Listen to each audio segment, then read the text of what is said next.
Hello everyone, this is Jeremy Alt with the Evolution Autocrosser YouTube channel. A few weekends ago, I asked a good friend of mine and National Autocross Championship winner to autocross my Evo. This is what happened, and this is what I learned. Oh my God! If you've been around autocross for a while, or have been to a solo national championship, or do autocross events in the Dallas area, then you most likely know the name Jeremy Foley. When I uploaded my first videos to this channel 10 years ago, I was far from being a decent autocrosser. In fact, I was pretty bad. So when I started this channel, it was really all about my journey of learning to autocross. What could I learn from data, from watching others, from observing, from videoing and recording? And really this channel was about journaling that experience of what I've learned as I went along and sharing it with you in hopes that maybe you could learn something from it too. And now, all these years later, I can say that I have achieved the level of above mediocre, pretty good, not the best, but all right. One thing I do know for a fact is that I still have a lot of room for improvement. I've been doing this for a good long while. Definitely not as many events each year as what I've been wanting to do. In fact, there have been a couple of years of stretch after the engine blew up and work getting in the way and just having a hectic life that I haven't been able to get out to events for a good number of years. So that's years of opportunity to gain experience that I've missed out on. And you know, sometimes that's life and that's okay. I accept it and I'm fine with it. But I'm hoping that this year and into the next year, I can further improve on the foundations that I've built over the past 10 years or so. So in the interest of continual self-improvement, my goal this year was to find out where I could make improvements and do even better. It's always been a little bit of a mystery. Am I going too far off the cones? Am I not going fast enough? Am I driving too fast? Where are my mistakes? And the only way that I would know where I'm going wrong is to find somebody who is significantly better than me and put them in the same car and have them show me how to do it right. And I feel that that's exactly what I got from having Jeremy Foley drive my car. I'm going to start by showing the video of exactly what my run compared to his run looked like. And then once it's over, we'll make a few comments here, we'll talk about it, where I could have improved. And then in the next video, I'm going to ask Foley to help analyze the data and the video with me to go more into detail about what I've done wrong and how I could have improved. And hopefully you too will also find it helpful. So if you're curious, what is it that Foley does that makes him so fast? Because I'm certainly curious to know too. And if you're looking to try to reach that top level and want to know what are some of the techniques that a national championship driver does, well, let's roll that footage and compare my driving, a decent, pretty good driver, but not great, against somebody who is a national champion. So let's take a look now.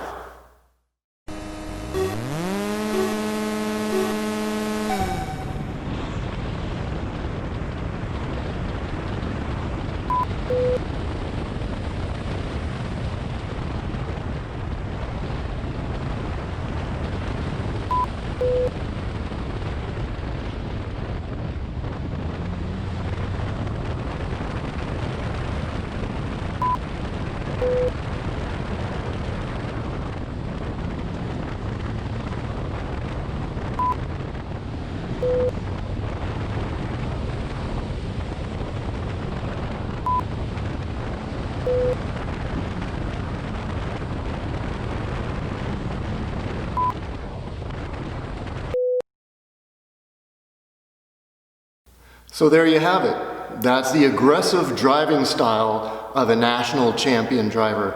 And that's what it looks like to get beat by 2 seconds in your own car. So what I learned from this is that I'm just underdriving the car. I'm not taking it to the limit. As someone once told me, you don't win autocrosses by driving safe. And that's not to encourage you should drive dangerously, but when you hold back or drive to this side of the margin of error, you're leaving a lot of time on the table, and that's what I've personally learned. And again, I'm not encouraging you to try to drive faster or push the limits or drive outside of your comfort zone. No one should ever drive outside of your comfort zone. I want to make that clear. And as you can see in the video, I have been driving inside my comfort zone. It's not the fastest time around the course. And obviously, the comfort zone for Jeremy Foley is much higher than my comfort zone. He has a lot more skill, maybe just comfort, maybe a little bit more bravery. I'm not sure, perhaps a little bit of all of that combined. But in my past experiences, I've overdriven the car. I've spun the car, I've hit cones, I've flown through turns, I've demolished slaloms, and so I try to hold back. I pull it back, pull it back, pull it back, and I feel like I'm doing a pretty good job of putting the car where it's supposed to be, but the trade-off is I'm just not going fast enough. I need to push those limits a little bit more. He's been faster in every single section, faster through the slaloms, faster through the turns, just more speed, earlier on the throttle, and just coming out so much faster in everywhere. Every single section, he was faster than me. And the overall result is that he got through the course 2 seconds faster. And it's very easy to explain, and it's very simple to see. Just drive faster. Oh yeah, and one really important caveat I need to add to that. Do not trade speed for distance. I'll say that again because it's super important. Do not trade additional speed for extra distance. So 1/10 of a second for every 9 feet you add to the overall distance of your entire run. So it really does add up. You have to get more speed while continuing to keep your distance overall as short as possible. And being able to do both of those simultaneously is one of the key secrets to a fast autocross run. And so my final note to you is don't be discouraged. If you've been doing this a while or a long time and you just feel like you're not able to break through, I encourage you to do what I did, which was to find a driver that you trust, who's better than you are, who has faster times, and invite them to co-drive with you, and then compare your video and or data using something such as SoloStorm to capture both of your runs and then compare them to each other, and also compare the video. Look where they place the car versus where you place the car. How fast you're going versus how fast they're going. Look at the miles per hour in the different areas and just compare and see, and I think it will become very clear to you where you need to improve. Fundamentally, I see I'm just not driving fast enough. I'm holding back 5 to 10 miles per hour in some sections. I really just need to go faster. The car can do it. It's been proven that it can do it. I've seen that it can do it. So now I should have that self-confidence in knowing this car can handle it. And so that is what I've learned from allowing my friend Jeremy Foley, and national championship winning autocrosser, to drive my car. So now I know what I need to do. The question is, can I actually do it? Time will tell, we'll find out. In the meantime, if you've enjoyed this video and found it educational or helpful or informative, please do hit that thumbs up below, and also consider subscribing if you haven't already, because I have many more videos like this headed your way. Once again, this is Jeremy Alt with the Evolution Autocrosser YouTube channel.